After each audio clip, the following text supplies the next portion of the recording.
یکم شوال المکرم 5 منٹ کا مدرسہ صرف اور صرف 5 منٹ میں اسلامی تاریخ پر بات کریں گے اماں ختیجہ کے بارے میں۔ السلام علیکم ورحمۃ اللہ وبرکاتہ، عید مبارک۔ اماں ختیجہ بنت خالد بڑی باکمال اور نیک سیرت خاتون تھیں۔ ان کا تعلق قریش کے معزز خاندان سے تھا۔ وہ خود بھی بااثر اور کامیاب تجارت کی مالک تھی۔ ان کی پہلی شادی ابو حالہ سے ہوئی جس سے 2 لڑکے پیدا ہوئے۔ ان کے انتقال کے بعد دوسری شادی عتیق بن عابد مخزومی سے ہوئی، ان سے 1 لڑکی پیدا ہوئی۔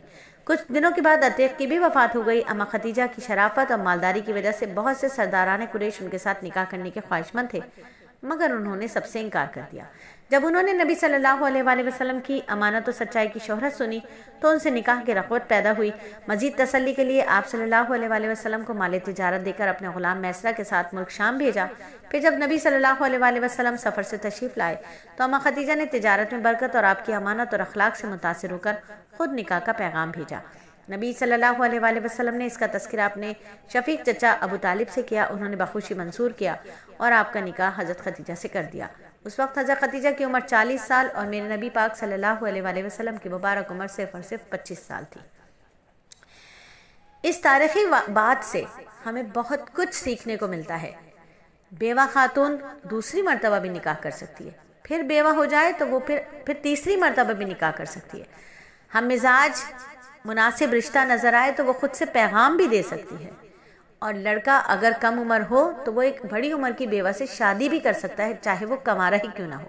یہ سیرت ہے، یہ میرے نبی کی سیرت ہے، اس پر عمل کرنا ہے۔ اور جب بات ہو سیرت نبی کی تو پھر یاد دلاتے چلیں آپ کو سلیس اکیڈمی کا وہ حلقہ جہاں ہم انشاءاللہ تعالی 16 شوال سے میرے پیارے نبی صلی اللہ علیہ وآلہ وسلم کی مبارک زندگی کی سیرت کو پڑھنے کا آغاز کر رہے ہیں۔ اگر آپ بھی اس میں داخلہ لینا چاہتی ہیں تو فوری ڈائل کریں 0333130891۔ اور اللہ کی قدرت کی بات کریں کہ سمندر کے کنارے اگر آپ جائیں تو دیکھیں گے کہ سمندر کا پانی کنارے کی طرف کبھی چڑھ جاتا ہے، کبھی اتر جاتا ہے، لیکن اس کے چڑھنے کی ایک حد ہوتی ہے۔ اگر وہ اس حد کو پار کر جائے تو زبردست جانی مالی نقصان ہو جائے، کیونکہ دنیا کا 3 حصے پانی اور 1 حصہ خشکی ہے۔ یہ اللہ تعالیٰ کی زبردست قدرت ہے جس نے سمندر کو ان کی حدود میں روک رکھا ہے۔ اور ایک فرض کے بارے میں بات کریں کہ قرآن میں اللہ فرماتے ہیں، سن لو اللہ ہی کا کام ہے پیدا کرنا اور حکم چلانا، بڑے کمالات والا اللہ ہے جو تمام عالم کا پروردگار ہے، پوری دنیا کا مالک اللہ کے سوا کوئی نہیں۔ لہٰذا ہمارے لیے ضروری ہے کہ ہم اس پر ایمان لائیں اور اس کا حکم مانیں۔ اور ایک سنت کے بارے میں بات کریں کہ ہم عائشہ فرماتی ہیں کہ نبی صلی اللہ علیہ وآلہ وسلم نے اپنی ذات کے لیے کبھی کسی سے کوئی بدلہ نہیں لیا۔ اور ایک بہت ہی اہم عمل کی فضیلت یہ شوال ہے۔ شوال کے 6 روزوں کی فضیلت کیا ہے؟ نبی صلی اللہ علیہ وآلہ وسلم نے فرمایا، جو شخص شوال کے روزوں کو رکھنے کے بعد رمضان کے روزوں کو رکھنے کے بعد شوال کے 6 روزے بھی رکھے تو وہ پورے سال کے روزے رکھنے کے برابر ہے۔ یعنی جو شخص شوال کے پورے مہینے میں کبھی بھی 6 روزوں کو رکھے گا وہ اس فضیلت کا مستحق ہوگا۔ یعنی بہت سے لوگ سمجھتے ہیں کہ دوسری عید کو، یعنی عید کے دوسرے دن 2 شوال کو روزہ نہیں رکھا تو پھر اب شوال کے روزے نہیں ہوں گے، ایسا کچھ بھی نہیں ہے، پورے مہینے میں کبھی بھی رکھ سکتے ہیں۔ دوسرا ایک اور مسئلہ اہم کہ لوگ خواتین خاص طور پہ یہ سمجھتی ہیں کہ جو ان کے ناپاکی کے روزے، حیض کے جو روزے جو ان کے رمضان میں چھوٹے تھے، اگر وہ یہ 6 روزے رکھ لیں گی تو وہ گنتی پوری ہو جائے گی۔ بالکل بھی نہیں ہوگی، فرض کی قضا ہوگی، فرض کی قضا کی نیت کرنی ہوگی، جبکہ شوال کے روزے نفل روزے ہیں، دونوں الگ الگ ہیں۔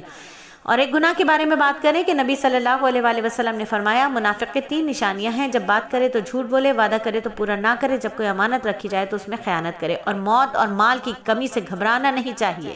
یہ فرمایا میرے نبی صلی اللہ علیہ وآلہ وسلم نے کہ نبی صلی اللہ علیہ وآلہ وسلم نے فرمایا، 2 چیزوں کو آدمی ناپسند کرتا ہے حالانکہ دونوں اس کے لیے خیر ہیں۔ ایک موت کو، حالانکہ موت فتنوں سے بچاؤ ہے، دوسرا مال کی کمی کو، کہ جتنا مال کم ہوگا اتنا ہی حساب کم ہوگا، اور ہر ایک کو اس کے نامہ اعمال کے ساتھ بلایا جائے گا۔ پڑھنے سے پہلے دعا کریں گے کہ اللہ تعالیٰ ہمارے نامہ اعمال کو تو بند ہی رکھیے گا، دیکھنے کے بھی قابل نہیں ہے، میرے مولا اپنے رحم اور فضل سے ہمیں جنت کا مستحق ٹھہرا دیجیے گا، بغیر حساب کتاب جنت میں داخل فرما دیجیے گا۔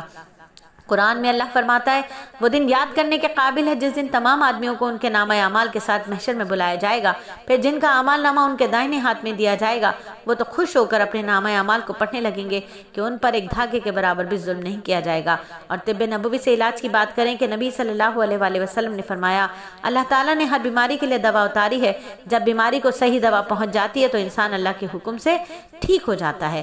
اور قرآن نصیحت کرتا ہے، اللہ تم کو حکم دیتا ہے کہ امانت والوں کو ان کی امانتیں واپس کر دو، اور پھر آپ سے وہی درخواست کروں گی کہ جب آپ مجھے کوئی امانت دیتی ہیں تو مجھے اس کا مالک کر دیا کریں، کہ میں ان کی آپ کی دی ہوئی بھیجی ہوئی امانتیں جو کہ مجھے مستحقین تک پہنچانی ہوتی ہیں انہیں وقت اور مناسبت کے حساب سے ان کے اوپر خرچ کر سکوں۔ جزاکم اللہ خیراً کثیر۔ 5 منٹ کا مدرسہ صرف اور صرف 5 منٹ 20 سیکنڈ میں مکمل ہوا۔